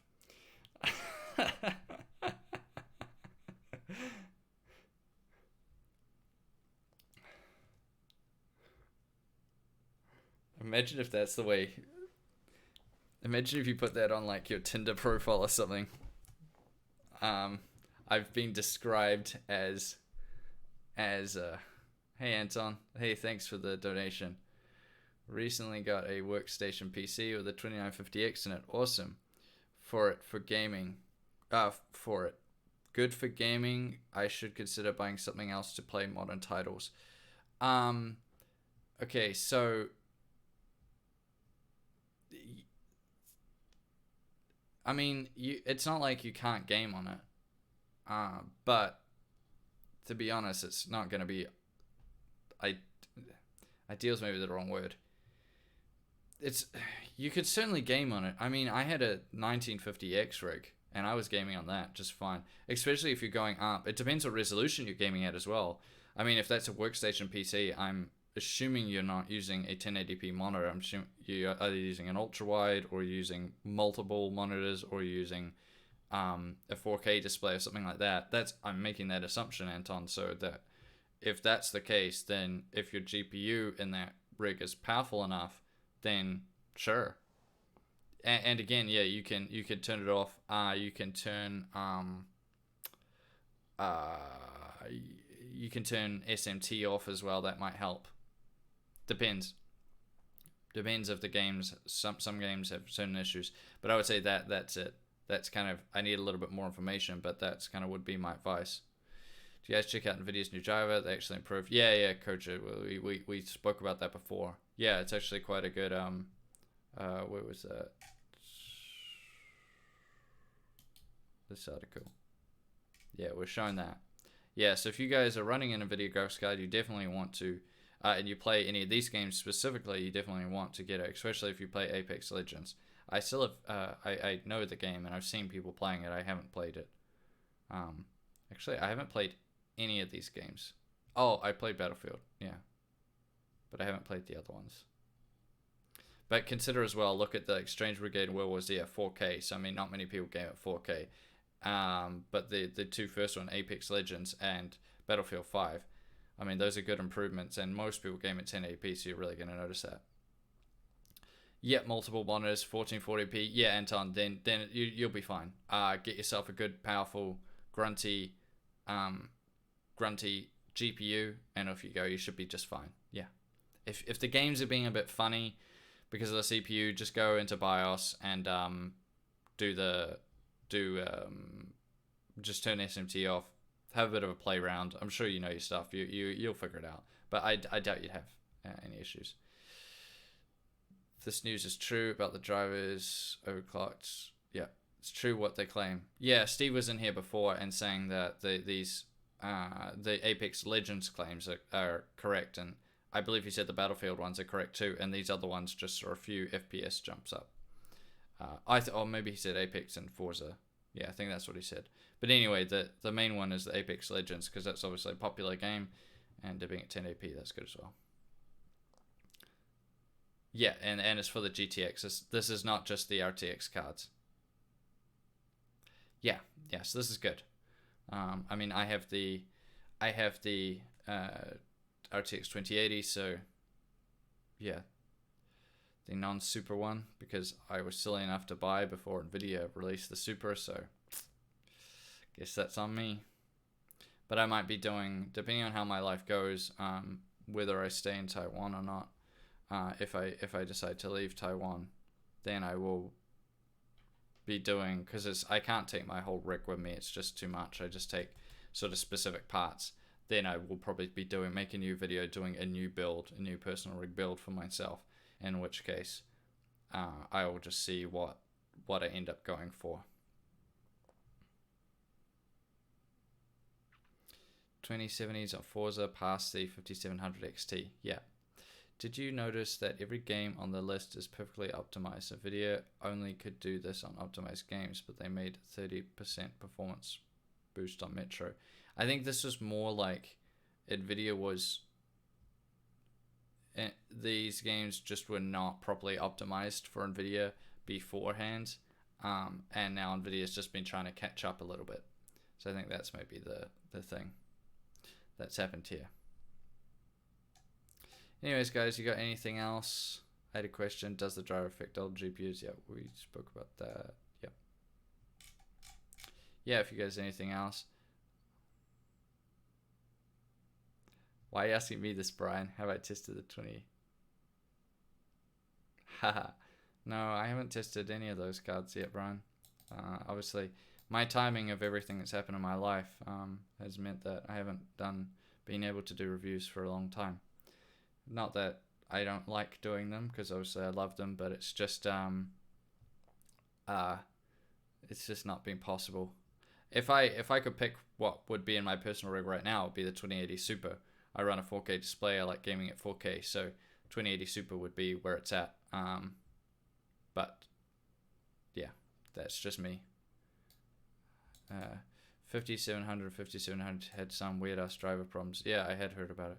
Why would Kev test? Yeah, I don't know. It's doing all the hard work for us. I mean, it's, you obviously want more than just one person. Me and Steve are good friends, just like I'm friends with Brian, but we all have different opinions on things. So you want the most amount of content, the most amount of opinions you can get before you make a decision. So yeah. Ryzen 3700X motherboard recommend and PSU recommendation. Motherboard wise, I haven't been hands-on with any of them personally in terms of doing a review, but I've seen a lot of them out there, and I've seen quite a few of the reviews. I like some of the ones from ASRock I saw. They look pretty good. I've heard good things about, I think I was hearing a lot of rumors about the Gigabyte boards as well. But yeah, I'm sure there's yeah. I liked some of the Tai Chi, looked pretty good. Other ones like that look quite good. PSU recommendations, I mean, that's obviously going to depend on what other parts you're running, like your GPU and other things. If you build a gaming PC, what are your priorities? For me, it's often like noise and the power, like performance are kind of the main things. Performance and noise. I like to have a quiet rig that's very powerful. Price is a factor as well, but less of it with me, because I am a tech YouTuber. I am lucky enough in many cases to be sent parts, so that kind of negates the price thing. Although my GPU, I mean, me and Nvidia are not on friendly terms, so I had to buy that myself. To admit an all AMD system, Vega 56-3600. Yeah, having an all AMD system would be quite cool. That could be something I do in the future. 2080 is faster than 1080 Ti, sorry. Yeah, it is, but it's not by much. New drivers will also take the 1080 further over the 1080 Ti. Yeah, it will.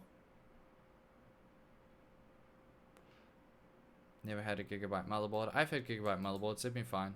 Yeah. And then Z1060 3GB, go for a double RX 574 GB. Wow, that's not a good deal.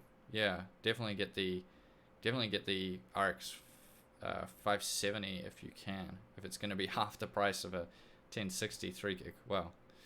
Waiting on the Sapphire Nitro 5700 XT. Yeah. There's the Pulse version, has a 3-piece fin array heatsink. GN has a great video on that card. Yeah. Generally speaking, when it comes to AMD cards, Sapphire is the company I like the most. Just generally, they've put out very good ones. But yeah. Can a X5675 at 4.2 push a 5700 XT? That'd be more a question for Brian, I imagine. And what game, what resolution? I would imagine so, but who knows. 1440p, yeah, it should be fine. I have a Sapphire Nitro Vega 56 limited edition. It's crazy. Yeah, 1440p should be fine. Yeah, Brian's going to test it soon, so that's good. Yeah, so never had a Gigabyte motherboard, but that might be my next. Yeah.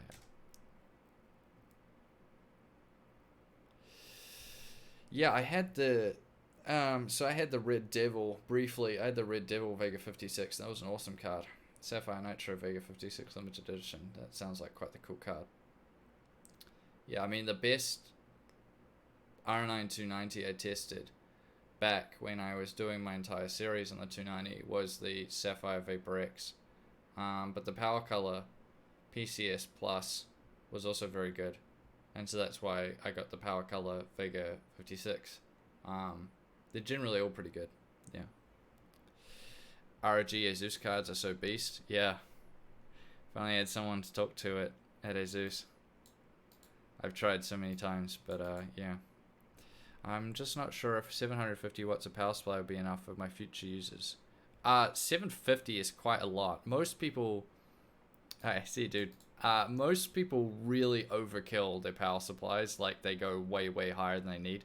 I mean, I run an 850 watt, and that's just super overkill for what I'm doing. A 750. I mean, I ran a 750 watt power supply for years, through all my testing, and like I had like triple GPUs in the rig, with like a 4770K overclocked and stuff like that. Yeah, geez, at one point I had, yeah, like I would run triple GPU. It was fine. Yeah, 750, like I had the Pro Duo in that, and all kinds of other things. Yeah, most people go way higher than they need. They're like, oh, I need a 750, when realistically they could have easily gone away with a 550. Like most people really overkill. You can, it's easy enough to test if your current PSU has a link that you can use. Then that can be quite good in terms of you could then use it to see how much you're using. Other than that, you can just get one of the meters that you can plug in, you know, where you plug into the wall, and you can see how much your current PC is drawing. Remember that it's, unless you're doing productivity stuff, oftentimes your GPU and your CPU will not be stressed 100% all the time. When you're gaming, it might stress the GPU a lot, but your CPU may often just be sitting at like 50% or something like that, maybe lower. So yeah. Yeah, at PC Part Picker, that can give you an idea. There's other calculators that you can use. Generally, people go, do I know about rigs for Bitcoin mining? Probably a good idea to ask Brett over at UFD Tech. I do know, but I feel like that ship's kind of sailed, to be perfectly honest, but that's just my opinion. But yeah, yeah, there's you never want, so with the, that's correct, Yoshi. So the way the power supplies work, you don't want to be maxing out your PSU, but also you don't want to have one that's so massive that it's using nothing. Yeah, there's kind of like a sweet spot. You can see that's what they refer to as the efficiency curve. You can see where they're most efficient. Yeah, they're all using ASICs now. ASICs, by the way, they use like a ton of power. They're super loud, most of them anyway. So gonna need to put it in like a garage or somewhere where you, yeah. 50 to 80% is the sweet spot, yeah.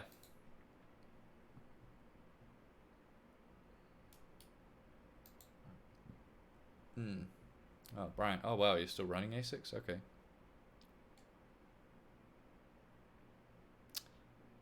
Yeah, you want, yeah, about 50 to 80 is the nice amount. I don't know what my rig is pulling in. I'd have to double check.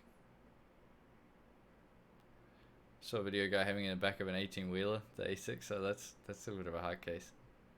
Yeah, if you live in a cold country, it works out quite well. I mean, you can kind of use it as like central heating in your house. But if you live in a hot country, that's not really good. Oh, I'm sure there is, Brad. There's always more than meets the eye when it comes to you and your videos. I'd be interested to check it out. Yeah, so you guys, if you didn't know, here I will not. I can't even show the video. I don't think, because I may get in trouble. But this cooler right here, the Snowman. Brian made a video about it. Definitely go check that out. Apparently it's an excellent CPU cooler. If you guys are needing to buy a new CPU cooler, then this one may be a good one to check out. Well, maybe I should say it is a good one. If Brian's recommending it as strongly as he is, then I would say it definitely is a good CPU cooler to check out if you're wanting something just cheap and good. Do you have an answer as to why the AMD driver software keeps becoming unresponsive and buggy even with the clean install? Installs on SSD, I'm not sure. I've generally had more trouble with AMD drivers than the Nvidia ones. I've actually been quite lucky with my Nvidia drivers that in all my experience, I've had very few problems, where I often had more problems with the AMD ones, so I'm not quite sure. I would say just look up what other people have done and see if someone else has had a similar issue to you. And yeah, feels like I'm shilling AliExpress right now, but it's honestly, it's like not intentional. I get a lot of emails from them, but I've never replied. Maybe I should. Who knows? So yeah. Yeah, it's been better now. Okay, yeah, some people have both. It's been definitely better now with the AMD. The drivers way back in the day, they used to be much more basic, and it was not that good. Yeah, it really does depend. Yeah, yeah. I My monitor is a FreeSync one, but I never use it. You should use a DDU, display driver uninstaller, if you can. Do clean uninstalls, especially if you're switching between Nvidia and AMD. That can be quite a good idea. For reviewers like myself, and Brian obviously knows this, goes without saying that we will use DDU very often. So for you guys that maybe switch out your GPUs less, you may not be as accustomed to using it as often, but it's still good to use. Yeah, definitely. I feel like, and this is, I would, how would I, what was the word I would pick? I have a complicated relationship with Nvidia, and as such, I say this while having a complicated relationship with them, that I think Nvidia's software is superior to AMD's, and generally their drivers are better. And that's coming from someone that does have a very complicated relationship with that company. Yeah. Can you put affiliate links in your videos so when I buy things on sites, you get a kickback? Are you asking me, Noodle, or are you asking Brian? I don't have any of those affiliate codes. Maybe I should get them. People have asked me ways to support the channel. I would say there's multiple ways to support it. Obviously, donating on the stream is one way of doing it. And then joining the Teddy Super Cool Club. It's not much. This is Taiwanese dollars, so 75 is what? Jeez, it's like $3 Australian, I believe. It's not very much money, but you can join this, and then whenever you comment on the videos, I see you have the Teddy icon, so I can see who's like the big fans, and also you can use these custom emojis for Intel, AMD, and Nvidia in the chat. So this is a good way if you want to support me. Yeah, I'll talk to Brian about getting one of those affiliate links if you guys want to support me that way. I think that would be quite a nice idea. I want to give back to you more, so I'll be looking into some merch stuff. I saw recently, I retweeted as well, that Steve and Tim had started selling merch with Harder Unboxed. It looked like, I thought it's good, and it's a good way to support the creator, although it seemed like some of you guys were maybe a little bit displeased with the styles of the shirts and that. But it's a good way to support the creator and also get something back, which is the whole point of this. I mean, obviously, a channel membership's far, far cheaper than that. So, yeah, it's been that side of it. So yeah, if you want to, the main series I like to push on the channel is my Hardware Legends ones now. So you can definitely check those ones out if you want to have a look. This is a video series I take great pride in. These are videos that take me a lot longer to make, and I think they're very good. We've done the 9590, the 290, Intel Sandy Bridge, and the Nvidia Ti cards. So that's kind of been the main one. I don't really have a favorite. Probably the most informative one I did was for GPUs is definitely the history of Nvidia Ti, just because we went back through so many GPUs. But they're all good videos, and I put a lot of time and effort into them. I try and make them more funny than my usual content, more interesting. I put like more jokes in them and stuff like that. So I thought you guys would really like it, and this is going to be a kind of main focus for the channel a little bit going forward. My next video that'll be coming out will be a Hardware Legends video. That's what I'm working on right now. So yeah. Then of course we got the snowman. All right, guys. So yeah. Check out the Hong Kong market. Yeah, guys, so we'll round it out now. Hardware Legends on the 9700 Pro. Oh, cool. Brian's going to Korea. That's nice. Yeah, and you guys can always, if you're on the Hardware Legends videos, I always look through the comment sections on them. So if you have a Hardware Legends you'd like to see, you can always, on one of the Hardware Legends videos, leave a comment, and I'll see it, and you can check that out, because that can be a good way. So yeah, Hardware Legends is definitely a fun thing. Yeah, we started with the yeah, we've done some funny things. I had a funny picture I did in this one. Where was it? Can't remember which part it was. So I sort of go over it a lot, because I'm streaming. It's going to come up a little bit funny. But yeah, we went over a lot in that series. So I really like doing Hardware Legends. It's definitely the most fun series I've done for a while. They take a while to make though, so that's it.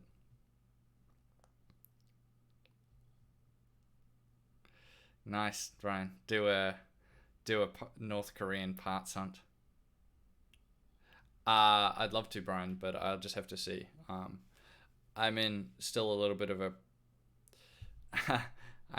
a little bit of a precarious situation here, so I just have to make sure that my positions here for a lot of things in terms of financially and work-wise and in other ways would yeah. Would you be able to do a Hardware Legends of fallen companies? Sure, that's a good idea as well. I might make a different series. That Hardware Legends specifically is looking at the history of certain GPUs or CPUs or whatever that is legendary, or legendary even for bad reasons. That's what the 9590 is, kind of like a notorious CPU. So yeah, I've been to Hong Kong. Yeah, if you think Hong Kong's cheap, come to Taiwan. Taiwan's cheap, super cheap. It's really good. Vietnam was actually kind of a mix. They have quite high. Brian would know this because, I mean, if you didn't watch, Brian actually did a parts hunt in Vietnam, and it was quite good. That was a good video. I really enjoyed it. The Vietnam actually has quite high taxation on new parts, I believe. So, from what I saw in Vietnam, the computer parts there were actually more expensive than they are here in Taiwan, even though pretty much everything else in Vietnam is cheaper than Taiwan. Taiwan's a pretty cheap place, but Vietnam is like just crazy cheap. So yeah. Yeah, definitely. So used parts in Vietnam, it looks like if you went around the right places, you could get some pretty mad deals. But yeah, wow, really? I mean, but you didn't really live in Vietnam or something, did you, Brian? So, I mean, Japan's not exactly cheap by comparison to Taiwan or Vietnam. Vietnam is just crazy cheap. Oh my God. You can get, like, you could have 3 meals a day and only spend, like, 3 good meals a day out at a restaurant, and you would only spend, like, $3 US. Yeah.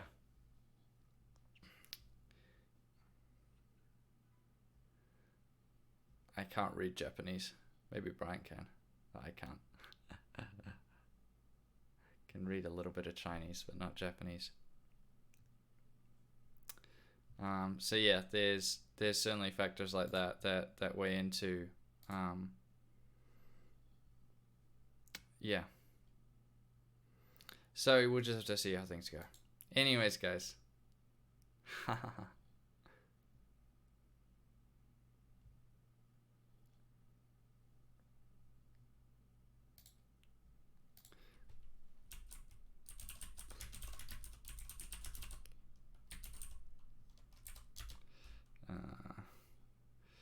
Change my language over.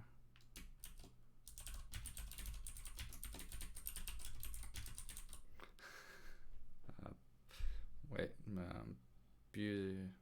Buzai, Biao, say, Shong, yeah.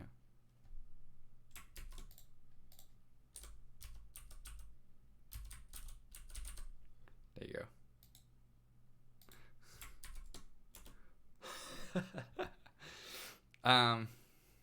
Feed me $1 meals. Hey, look at my Twitter. You'll see a $1 meal in there. You can also get crazy things to eat, like alligator and all kinds of other stuff. Yeah. So that's pretty funny.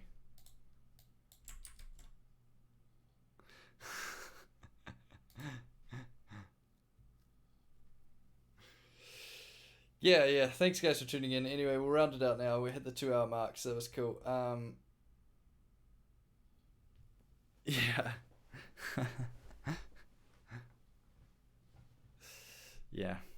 So I think Brian, it's the people. Some people tune in. I usually have about 40 people on average. And people just maybe just turn on, like what I do when I listen to streams. I'll often maybe I say a comment when I first come in, just like, hey guys, and then I'll have it on and I'm doing other things in the background, so maybe they just do it like that. All right, well, thank you guys so much for tuning in. I thank Brian for sticking around and chat for a while. Yeah, I know it's been a while. There will be a Hardware Legends video coming out very, very soon, so just make sure you check that out. That's a good way to support the channel. Watch that video. You guys are really going to like it. It's about graphics cards, so you guys are going to like it. They're always difficult videos for me to do, so it does take some time, so just bear that in mind. But yeah, I thank you guys for tuning in. Thanks for Brian, and I'll see you guys maybe next week if I do a live stream next week. So, see you, dude.